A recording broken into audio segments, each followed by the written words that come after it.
Okay, a bit rowdy, but this is the definitely rowdy. I'm just putting a signal in at about 28 megs at the moment, and this is the ICR71A, and not a bad old radio actually. Now a couple of things up front. This one's had some covers resprayed, so very close match as far as the colour. Not too worried about that. That's fine. It's obviously someone's idea of, you know, sort of having a bit of a change there, but that's all good. And what do we got? I'm just going to leave that little tone running for the moment because that'll serve to see whether we've got any filters. Wide, narrow. Let me think. Now we're on AM. Let's go to sideband. Put a bit more through onto this. What have I got? I haven't got my tone set up. Hang on, I see what the problem is. Much better when we got a tone on it. A little bit of still got a couple of little issues for my 2009HS, but we're getting there.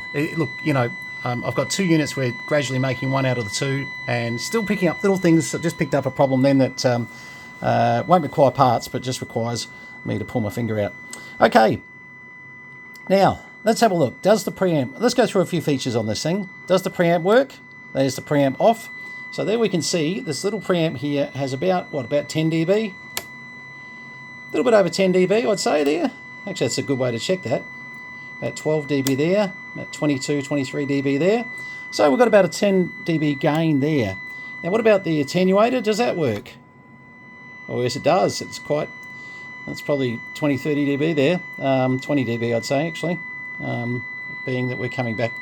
If I was to go to here and then put in some mammoth amount of more.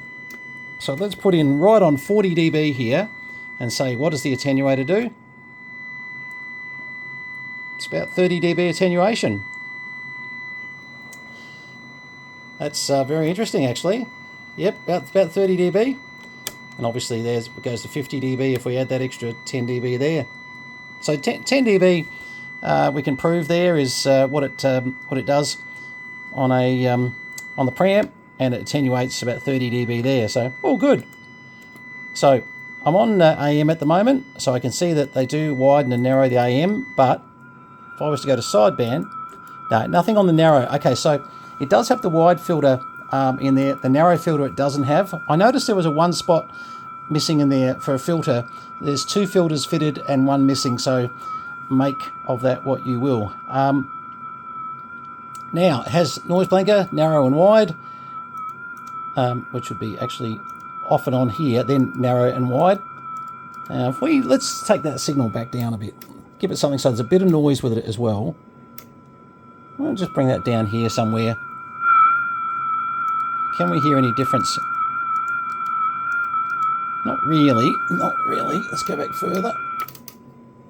So I'm going to come back into the noise here so we can actually hear some noise. Oh, a slight difference. But we'd have to create some noise to really make that noticeable. Oh, hang on. Let's bring this noise blanker level. Sorry, I just realised. So you've got basically noise blanker level.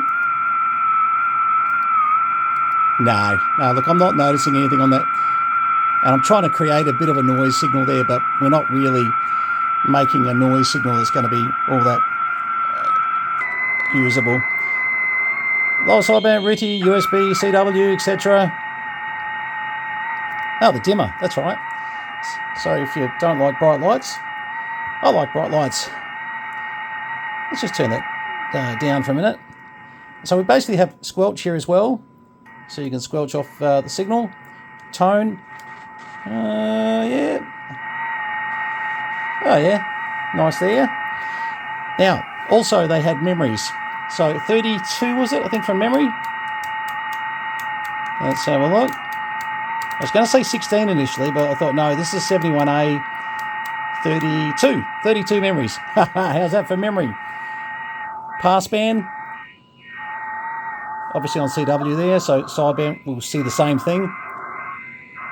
And you can turn your notch on. The notch on this was never something This was early day notch filtering. Whilst you can hear it in there, and you can hear it notching it there, notch filtering in Icom went a very long way after the 71A, even as early as the 72 and the 7100 series for the VHF, UHF, etc. They actually notch sort of went different level, but it was still okay. But I wouldn't sort of write home about the notch on the early model Icoms.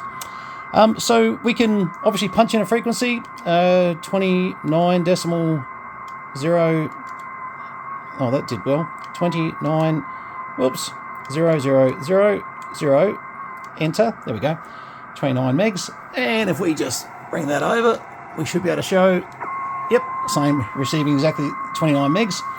I'm just sort of checking that it's working all across the band at the moment. 3500. Oh, that did well. 3500. Helps if I put all this. Now, do you put one more in, or is that it? That's it. So 3.5. So let's just make sure we've got something down on 3.5 megs. And we do. Now, same amount of input going in there.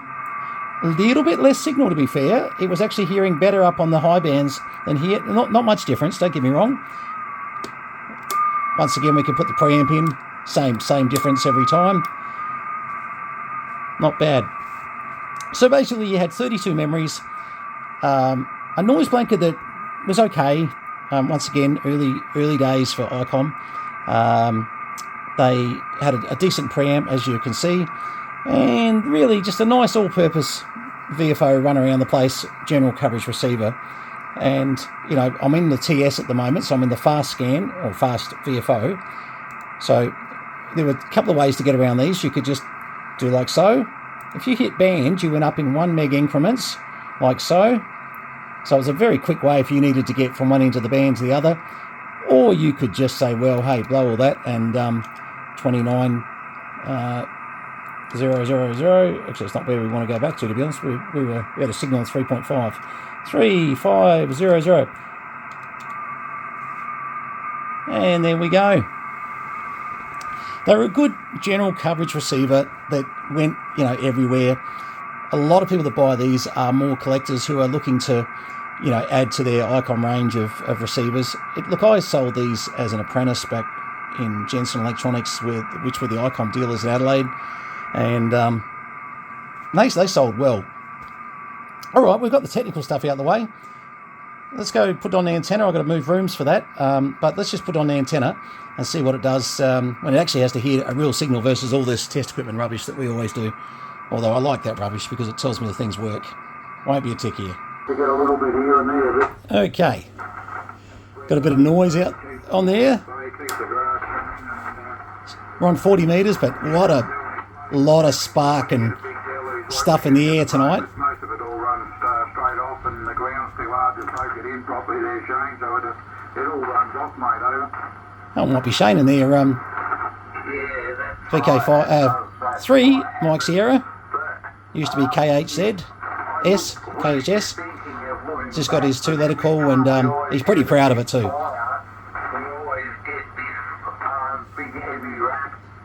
Now we're on the 1 kilohertz, so we're moving pretty fast around the band here. But that's the great thing about it. You can sort of go wherever you want to go very fast. Now we're just going over to a bit of broadcast stuff. There'll be quite a bit of that tonight.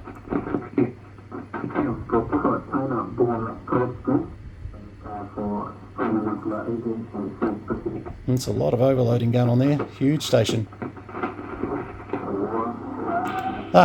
Sorry, that wasn't overloading. Filter, AM, of course. Sorry, let's come back to that same station.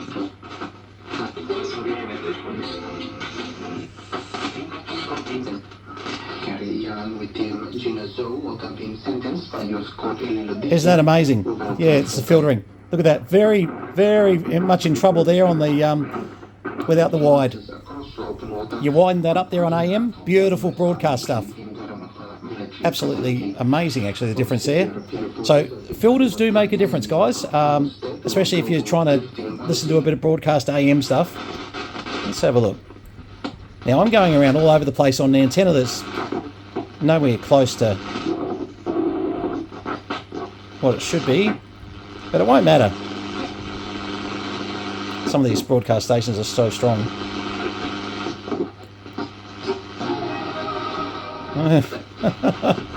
And there we go, right on 10 megs.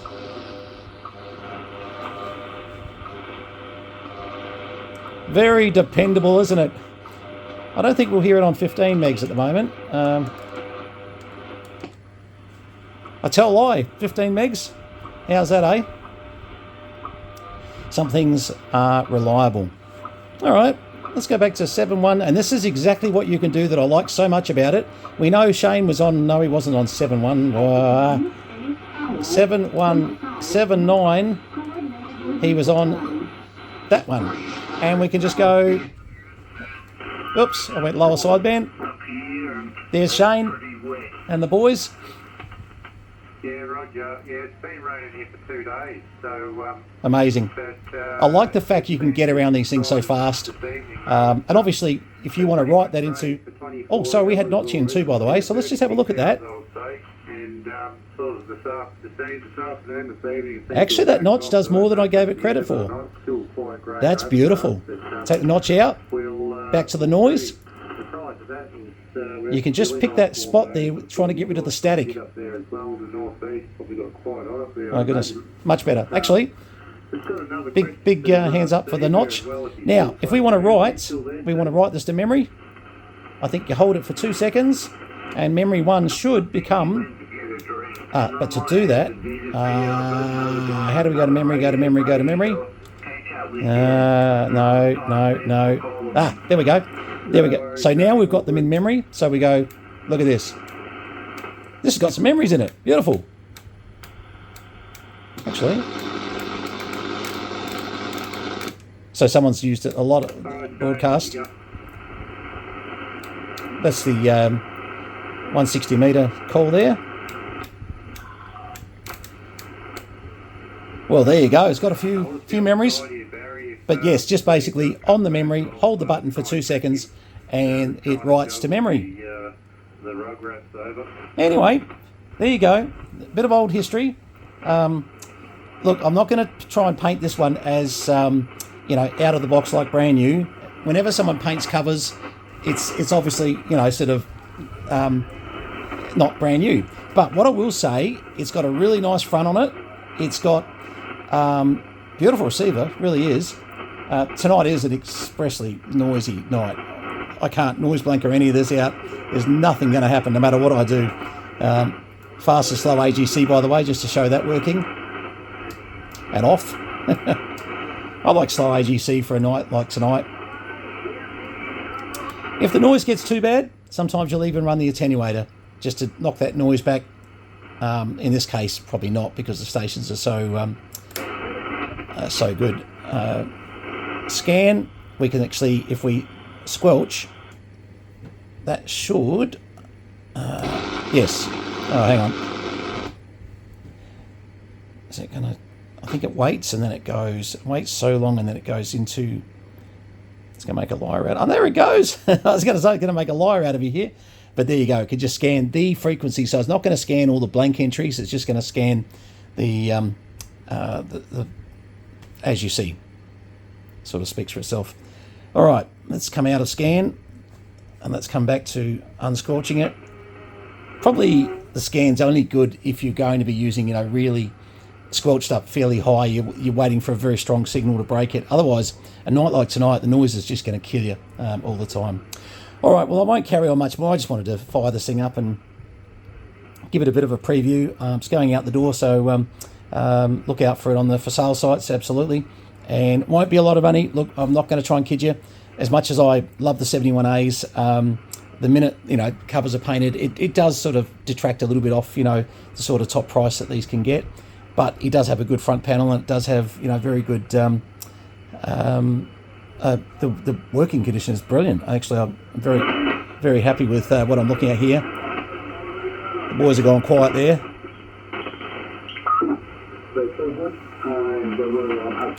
Oh, there you go. Once again, AM seems to be better on the wide filter. Sideband, I think we do much better on the taking that wide filter out. just a better sound to it. FT8. This is where all the real DXs are. Oh no, I'm not going to get onto that. Oh jeez. Oh, anyway, I'll get in trouble. See if the boys are back here. No, they're all taking a break.